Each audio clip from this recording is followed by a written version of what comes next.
Hello दोस्तों, स्वागत है आपका मेरे YouTube चैनल परीक्षा प्लान में। तो चलिए आज की प्रैक्टिस को शुरू करते हैं और अपने प्रश्नों पर आते हैं। पहला प्रश्न है, निम्नलिखित में से किसने कहा कि अंग्रेजी शिक्षा ने हमें गुलाम बना दिया है? पहला विकल्प है मौलाना अबुल कलाम आज़ाद, दूसरा विकल्प है रविंद्रनाथ टैगोर, तीसरा विकल्प है दादा भाई नौरोजी और चौथा विकल्प है महात्मा गांधी। तो अंग्रेजी शिक्षा ने हमें गुलाम बना दिया है, ये कहा है महात्मा गांधी जी ने। डी विकल्प इसमें सही है। अगला प्रश्न है, भारत के 4 पुरातात्विक स्थलों के नाम नीचे दिए गए हैं। पय्यमपल्ली, भीमबेटका, होलसगी और बुर्जबान। निम्नलिखित में से कौन सा विकल्प उत्तर से दक्षिण दिशा में इन पुरा स्थलों की स्थिति का सही क्रम प्रस्तुत करता है? तो सबसे पहले होगा इसमें डी, उसके बाद आएगा बी, फिर सी और उसके बाद आएगा ये ए। इस क्रम में डी बी सी ए यानी कि चौथा विकल्प इसमें सही है। अगला प्रश्न है, निम्नलिखित में से हड़प्पन मोहर के बारे में कौन सा कथन सही है? पहला विकल्प है हड़प्पा संस्कृति के लोग पत्थरों से मोहर बनाते थे, दूसरा है मोहर सामान्यतः गोलाकार होती थी और तीसरा है मोहर में एक जानवर की आकृति गड़ी होती थी।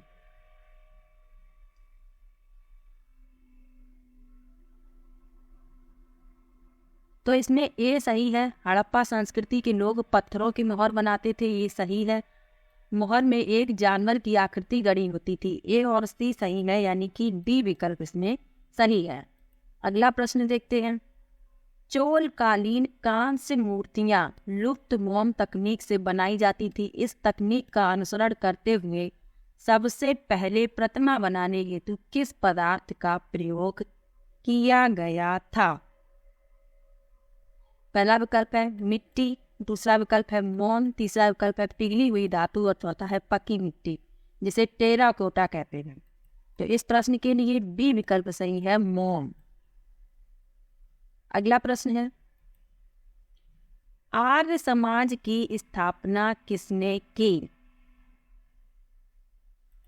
पहला विकल्प है राजा राम मोहन राय, दूसरा विकल्प है वीरेश लिंगम पंतलु, तीसरा विकल्प है स्वामी दयानंद सरस्वती और चौथा विकल्प है ईश्वर चंद्र विद्यासागर। तो आर्य समाज की स्थापना स्वामी दयानंद सरस्वती ने की, सी विकल्प इसमें सही है। अगला प्रश्न देखते हैं, ज्योतिराव फुले ने अपनी किताब गुलामगिरी अमेरिका के लोगों को क्यों समर्पित की? पहला विकल्प है कुछ अमेरिकी नागरिक अधिकार सक्रियतावादियों ने इसके प्रशासन में आर्थिक मदद की, दूसरा विकल्प है इस विकासन से कुछ साल पहले अमेरिका में दास प्रथा खत्म कर दी गई थी, तीसरा है इस किताब में विस्तार से वर्णन किया गया है कि कैसे अमेरिकी अश्वेतों ने नागरिक अधिकार आंदोलन लड़ा, और चौथा है फुले ने यह किताब तब लिखी जब वे अमेरिका में एक अल्पकालिक भ्रमण पर गए थे। तो इस प्रश्न में बताना है कौन सा विकल्प सही है। तो इस प्रश्न में बी विकल्प सही है, इसके प्रकाशन से कुछ साल पहले अमेरिका में दास प्रथा खत्म कर दी गई थी। ये प्रश्न, इस किताब का नाम भी पूछा गया है। इस प्रश्न को ऐसे भी पूछा गया है कि गुलामगिरी जो किताब है वह किसने लिखी है? तो ज्योतिराव फुले ने लिखी है। और अमेरिका के लोगों को क्यों समर्पित की? तो बी विकल्प सही है, इसके प्रकाशन से कुछ साल पहले अमेरिका में दास प्रथा खत्म कर दी गई थी। तो ये दोनों बातें इसमें याद रखनी है, किताब का नाम भी याद रखना है, जिसने लिखा है उनके बारे में भी याद रखना है, और ये भी याद रखना है। अगला प्रश्न है, स्वतंत्रता मेरा जन्मसिद्ध अधिकार है और मैं इसे लेकर रहूंगा, यह नारा किसने बुलंद किया? पहला विकल्प है लाला लाजपत राय, दूसरा विकल्प है चित्तरंजन दास, तीसरा विकल्प है वल्लभ भाई पटेल और चौथा विकल्प है बाल गंगाधर तिलक। तो स्वतंत्रता मेरा जन्मसिद्ध अधिकार है और मैं इसे लेकर रहूंगा, यह नारा बुलंद किया है बाल गंगाधर तिलक ने। डी विकल्प इसमें सही है। अगला प्रश्न है, शुरुआत में महात्मा गांधी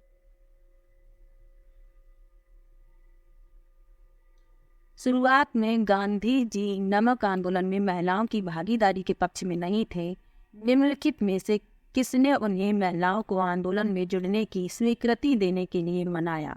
पहला विकल्प है अंबाबाई, दूसरा विकल्प है पंडिता रमाबाई, तीसरा विकल्प है ताराबाई शिंदे और चौथा विकल्प है सरोजनी नायडू। तो इस प्रश्न में डी विकल्प सही है, सरोजनी नायडू।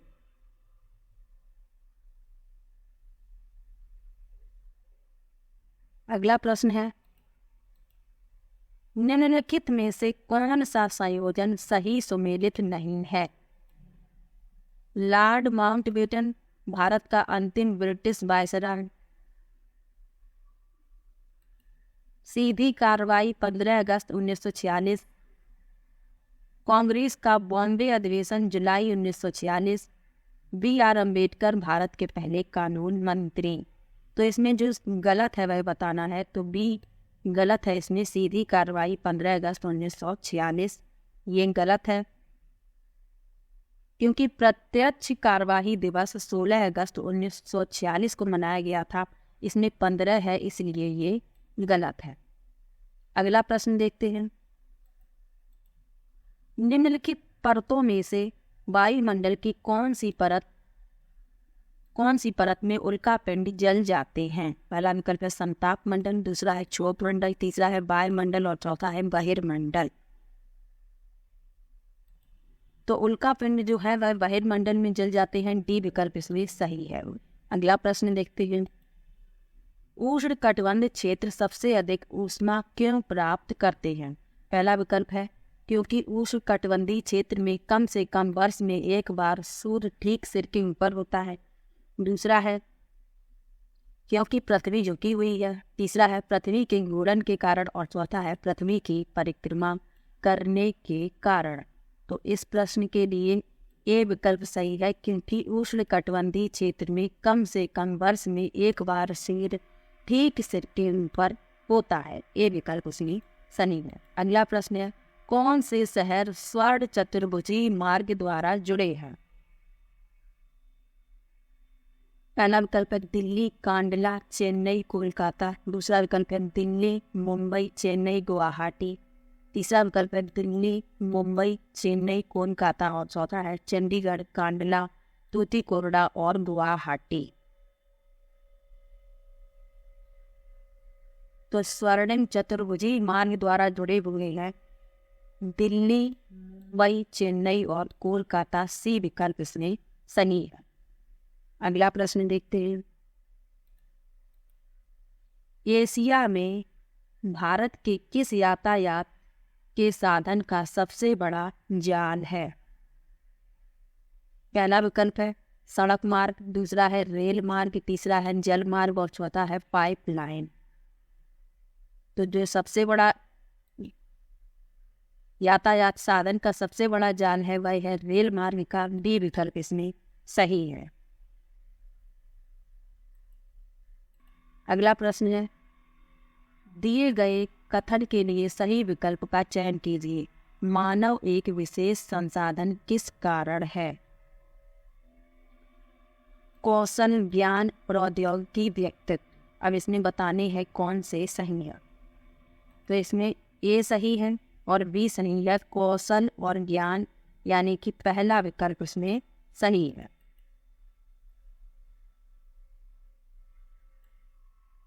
अगला प्रश्न देखते हैं, वृक्षों की उन कतारों को क्या कहा जाता है जो मृदा को अपरदन से बचाने हेतु वायु की गति को रोकने के लिए लगाई जाती हैं? पहला विकल्प है अंतरा सस्यन, दूसरा है आश्रय पट्टी, तीसरा है समोच्च रोपण और चौथा है पट्टीदार रोपण। तो इस प्रश्न में बी विकल्प सही है, आश्रय पट्टी। इसे रक्षक मेखला कहते हैं। तो कभी कभी रक्षक मेखला लिखा आता है, सेल्टर बैंड्स भी कहते हैं, आश्रय पट्टी भी कहते हैं, तो रक्षक मेखला भी इसे ही कहते हैं, ये बात याद रखना है। अगला प्रश्न है, एक पीढ़ी से दूसरी पीढ़ी में हस्तांतरित मूल्यों, विश्वासों, विचारों व लक्षणों को कहते हैं। पेडागोजी का प्रश्न ये आ गया है।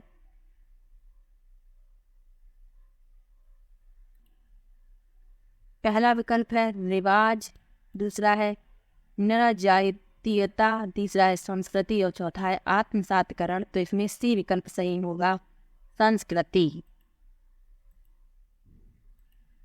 अगला प्रश्न है, एक प्रजातांत्रिक सरकार के लिए निम्न में से कौन सा कथन सही है? पहला विकल्प है सरकार के पास कानून बनाने की ताकत तो होती है पर लागू करने की नहीं। दूसरा है कानूनों के बिना सरकार की निर्णय लेने की शक्ति का कोई अर्थ नहीं रह जाता। तीसरा है प्रतिनिधि लोकतंत्र में लोग प्रत्यक्ष रूप से भाग लेते हैं। और चौथा है प्रजातांत्रिक सरकार में कुछ वयस्कों को वोट देने का अधिकार होता है। तो इस प्रश्न के लिए बी विकल्प सही है, कानूनों के बिना सरकार की निर्णय लेने की शक्ति का कोई अर्थ नहीं रह जाता। अगला प्रश्न देखते हैं, भारत में अधिकांश कामकाजी महिलाएं निम्नलिखित में से किस क्षेत्र में कार्य करती हैं? पहला विकल्प है कृषि कार्य, दूसरा है चिकित्सीय पेशे में, तीसरा है शिक्षण कार्य और चौथा है निजी कंपनियों में। तो भारत में अधिकांश कामकाजी महिलाएं कृषि कार्य में संलग्न रहती है। पहला विकल्प इसमें सही है। अगला प्रश्न है, यह का निर्णय होता है जो एक लोकतांत्रिक सरकार बनाता है और इसके कामकाज के बारे में निर्णय लेता है? पहला विकल्प है निर्वाचित सरकार, दूसरा है भारत के लोग, तीसरा है राज्यसभा के सदस्यों और चौथा है लोकसभा के सदस्यों। तो इस प्रश्न के लिए बी विकल्प सही है, भारत के लोग। यहाँ पर इसे फिल किया जाएगा कि यह भारत के लोगों का निर्णय होता है जो एक लोकतांत्रिक सरकार बनाता है और इसके कामकाज के बारे में निर्णय लेता है। अगला प्रश्न है, भारत के संविधान की प्रस्तावना में न्याय का उल्लेख नहीं किया गया। पहला विकल्प है सामाजिक, दूसरा है आर्थिक, तीसरा है कानूनी और चौथा है राजनीतिक। तो भारत के संविधान की प्रस्तावना में कानूनी न्याय का उल्लेख नहीं किया गया है, तीसरा विकल्प इसमें सही है। अगला प्रश्न है, अगर पारसी समुदाय से ऋषद अपनी आस्था के शिक्षण के आधार पर एक शैक्षिक संस्थान खोलता है तो निम्नलिखित में से कौन सा प्रावधान उसे ऐसा करने के लिए सक्षम बनाता है? पहला विकल्प है धार्मिक स्वतंत्रता का अधिकार, दूसरा है समानता का अधिकार, तीसरा है सांस्कृतिक विकास और शिक्षा का अधिकार और चौथा है स्वतंत्रता का अधिकार। तो इस प्रश्न के लिए सी विकल्प सही है, सांस्कृतिक विकास और शिक्षा का अधिकार। अगला प्रश्न है, संविधान की व्याख्या का अधिकार मुख्य रूप से किसके पास होता है? पहला विकल्प है विधायिका, दूसरा है कार्यपालिका, तीसरा है न्यायपालिका और चौथा है संसद। तो इस प्रश्न के लिए सी विकल्प सही है, न्यायपालिका। अगला प्रश्न है, निम्न शुरुआती नगरों में से किस स्थान से कपड़े के टुकड़ों के अवशेष चांदी के एक फूलदान के ढक्कन से चिपके हुए मिले?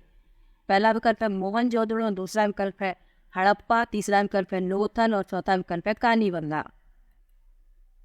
तो इस प्रश्न के लिए पहला विकल्प सही है, मोहनजोदड़ो। अगला प्रश्न है, आधुनिक भारत की लिपियां जैसे देवनागरी, बंगाली और तमिल का विकास लिपि से हुआ है? पहला विकल्प है संस्कृत, दूसरा है प्राकृत, तीसरा है लैटिन और चौथा है ब्राह्मी। तो इस प्रश्न के लिए डी विकल्प सही है, ब्राह्मी। अगला प्रश्न है, किस भाषा का एक रूप मागधी यानी मगही है? पहला विकल्प है पाली, दूसरा विकल्प है प्राकृत, तीसरा विकल्प है मैथिली और चौथा विकल्प है ब्राह्मी। तो इस प्रश्न के लिए बी विकल्प सही है, प्राकृत। अगला प्रश्न है, यूरोप में वोड के उत्पादकों ने किस भारतीय फसल को उसके प्रतिस्पर्धी के रूप में देखा? पहला विकल्प है कपास, दूसरा है काली मिर्च, तीसरा है जूट और चौथा है नील। तो इस प्रश्न के लिए डी विकल्प सही है, नील। अगला प्रश्न है, अंग्रेजों द्वारा 1905 में बंगाल विभाजन का मुख्य कारण था? पहला विकल्प है बंगाल का उस समय एक बहुत बड़ा प्रांत था, बंगाल उस समय का एक बहुत बड़ा प्रांत था। दूसरा है बंगाल के लोग लोगों की यह मांग थी। तीसरा है प्रशासनिक सुविधा के लिए और चौथा है बंगाल के राष्ट्रवादियों के प्रभाव को कम करना तथा बंगाल के लोगों को विभाजित करने के लिए। तो इस प्रश्न के लिए डी विकल्प सही है। बंगाल के राष्ट्रवादियों के प्रभाव को कम करना तथा बंगाल के लोगों को विभाजित करने के लिए बंगाल विभाजन किया गया था। अगला प्रश्न है, श्री नारायण गुरु ने जाति समानता आंदोलन की शुरुआत की। पहला विकल्प है केरल, कर्नाटक और महाराष्ट्र में। दूसरा है एक परमेश्वर के विचार को बढ़ावा देने के लिए। तीसरा है जाति विविधता के विचार को समर्थन देने के लिए और चौथा है पश्चिमी शिक्षा को बढ़ावा देने के लिए। तो इस प्रश्न में बी विकल्प सही है, एक परमेश्वर के विचार को बढ़ावा देने के लिए। अगला,